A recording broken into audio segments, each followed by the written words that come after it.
Bonjour et bienvenue. Aujourd'hui, on explore ensemble un texte poétique assez fascinant.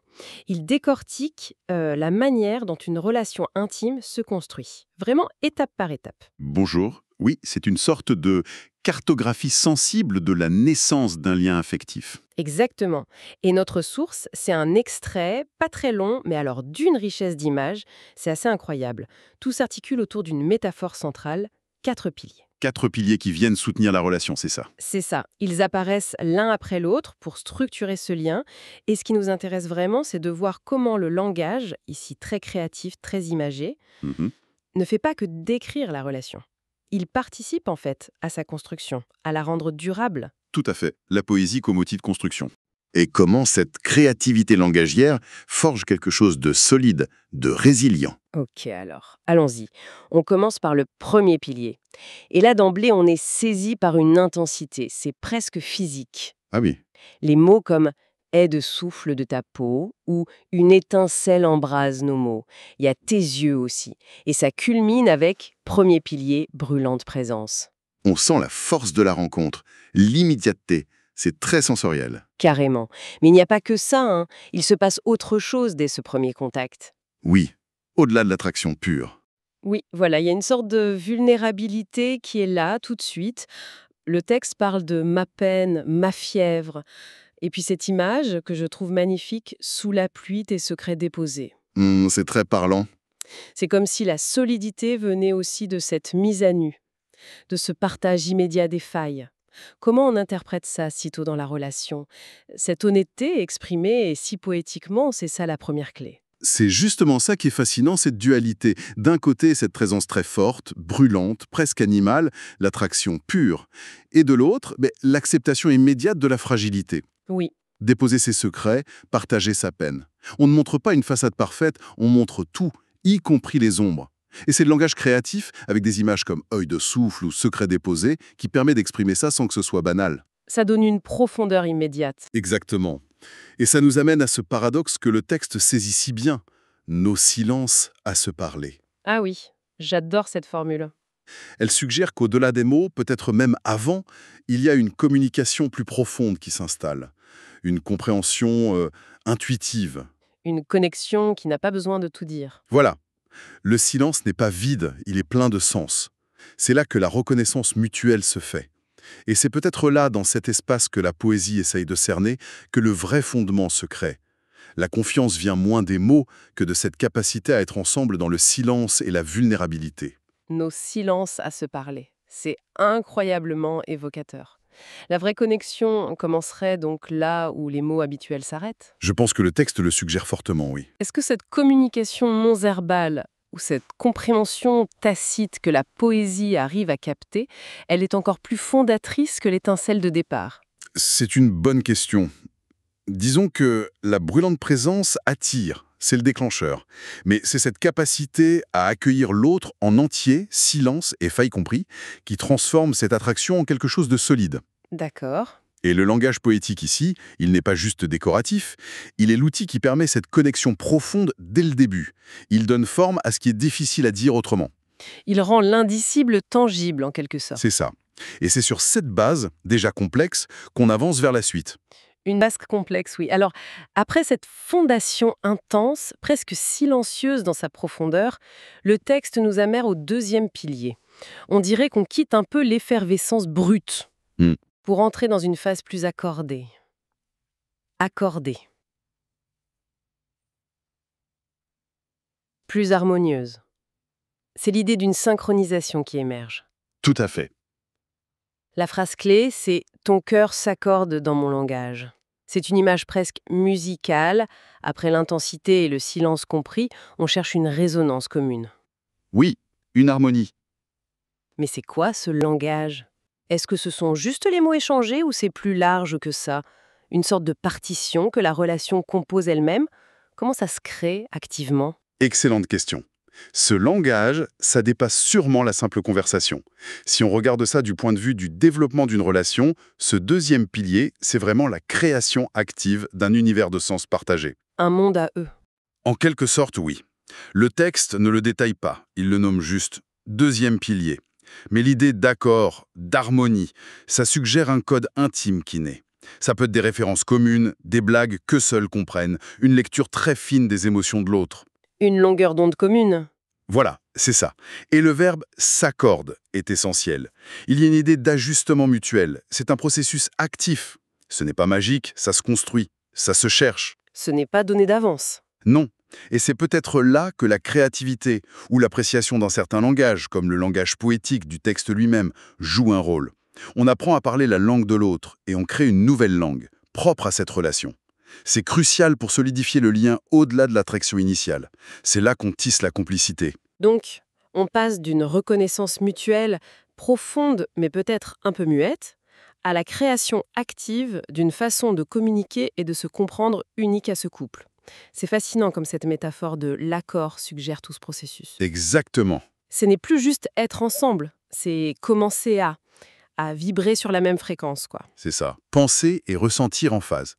Et c'est cette compréhension mutuelle, ce langage commun patiemment construit, qui prépare le terrain pour l'étape d'après. Une étape plus tournée vers l'engagement, l'avenir. Oui, tout à fait. Cette harmonie mène assez logiquement au troisième pilier. Là, on sent une volonté claire de s'inscrire dans la durée. Mhm. Le texte utilise des images très fortes, presque rituelles, oui, artisanales. On lit nos mains liées, chemins liés.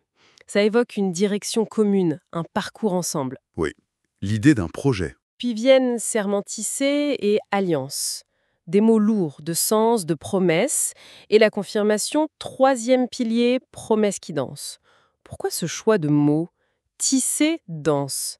Ça donne une texture vraiment particulière à l'engagement. Ah oui, ces mots ne sont pas choisis au hasard. Ils nuancent beaucoup l'idée d'engagement.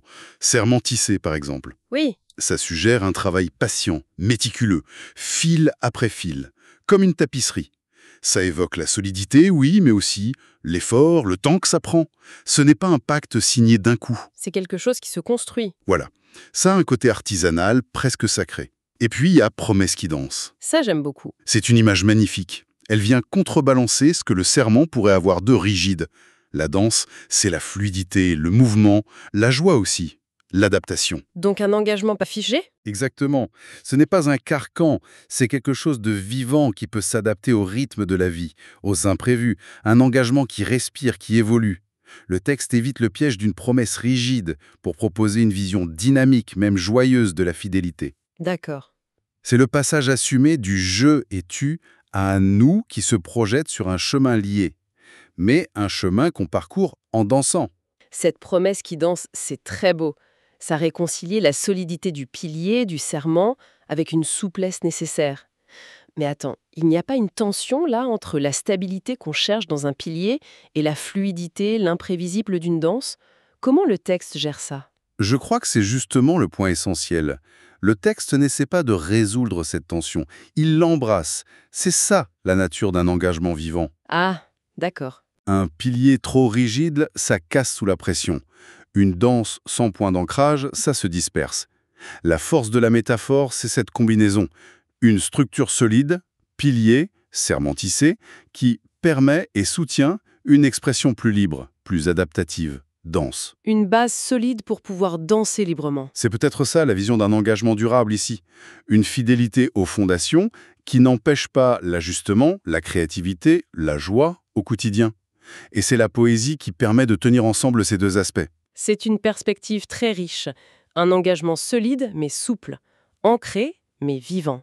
Mais bon, la vie, ce n'est pas toujours une danse joyeuse. Il y a des épreuves. Effectivement. Et le texte ne l'ignore pas. Il aborde un défi majeur, quand la distance ose s'imposer. Et ça, c'est l'introduction du quatrième et dernier pilier. Oui, l'épreuve de la séparation physique. Et face à ça, la réponse proposée est intrigante. Quatrième pilier. Désir apprivoisé. Apprivoiser, c'est fort comme mot, non? Ça ne veut dire ni nier le désir, ni l'éteindre. C'est plutôt le canaliser. Le gérer. C'est une formule remarquable. Désir apprivoisé. Comment ça marche pour maintenir le lien malgré l'absence? Le texte donne des indices. Entre deux nuits, entre deux pas, comme si la vie continuait, mais le lien persistait là, dans les interstices. Et cette assurance à la fin. J'ai pu porter, tu me recevras. Qu'est-ce que ça dit de ce désir qui s'est transformé? Apprivoiser, ça suggère une évolution, une maturité de la relation. On est loin de la brûlante présence du début, qui était immédiate, peut-être même un peu dévorante. Oui, c'est différent. Apprivoiser, c'est reconnaître la force de ce désir, mais apprendre à vivre avec, à le nourrir autrement quand l'autre n'est pas là. Ça demande une conscience forte du lien, une volonté active de le garder vivant. Ce n'est pas une résignation, c'est une transformation de cette énergie. Une gestion active. C'est ça. Et ce quatrième pilier, il incarne la résilience. La capacité à survivre à la distance, mais plus encore à y trouver une nouvelle forme d'existence. Entre deux nuits, entre deux pas, ça montre que le lien s'intègre au quotidien, même séparé. Hmm. Et l'idée de porter l'autre en soi et la certitude d'être reçu, ça témoigne de la confiance, de la solidité qui a été construite avec les trois autres piliers. C'est la preuve que l'édifice tient bon. Et comment on fait ça concrètement? L'imagination, la mémoire, peut-être l'écriture, la créativité partagée à distance.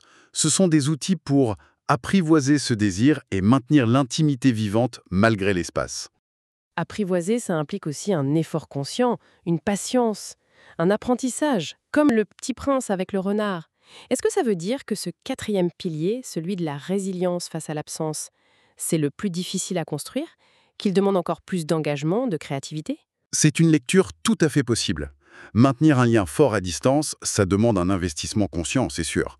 La présence physique facilite beaucoup de choses. Oui, L'harmonie, l'expression du désir.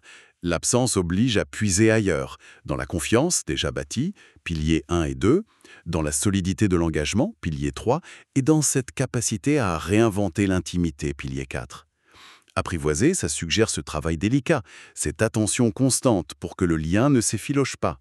C'est peut-être l'épreuve ultime qui révèle la vraie force de la structure. d'accord. Alors, si on reprend tout le parcours, de la présence intense et vulnérable du début, Mhm. en passant par l'harmonie d'un langage commun, puis l'engagement dansé, et enfin ce désir apprivoisé face à la distance. Ces 4 étapes forment un tout cohérent. Le texte le dit, 4 piliers nous portent déjà. Oui, l'édifice est là. Qu'est-ce que ça signifie au final?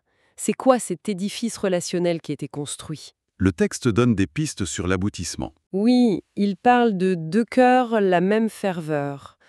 Ça rappelle l'harmonie, mais avec une intensité renouvelée. Et puis, cette image sublime et un peu paradoxale. Un pont fragile vers l'intérieur. Fragile, oui. Et la conclusion, entre deux, je me retrouve en toi. On dirait que le but, c'est une interconnexion tellement profonde qu'on se découvre soi-même à travers l'autre. Une sorte de fusion identitaire, presque. Mhm. Comment la structure du poème, avec ses piliers, son langage imagé, crée ce sentiment d'un espace intime, à la fois solide et délicat? Si on prend un peu de recul, on voit bien cette vision architecturale de la relation. Ce n'est pas juste une chronologie, c'est vraiment un édifice construit intentionnellement. Oui, Et les piliers ne sont pas isolés, ils se renforcent les uns les autres.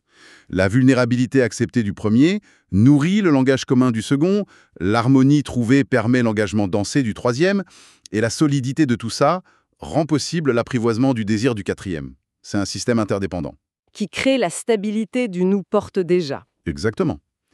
Et la forme poétique elle-même, avec sa structure claire et son langage évocateur, participe à cette impression de construction solide, pleine de sens. C'est le langage qui bâtit, en fait. En grande partie, oui. Et ce qui est très touchant, c'est cet équilibre final entre force et vulnérabilité. D'un côté, la robustesse des 4 piliers qui nous portent, l'assurance d'une structure fiable, Hmm. et de l'autre, la reconnaissance que le chemin vers l'intimité la plus profonde, ça reste un pont fragile vers l'intérieur. C'est une vision très réaliste, très nuancée de l'amour durable. Ce n'est pas une forteresse infaillible. Non, plutôt une structure solide, mais qui abrite et protège une connexion précieuse, délicate.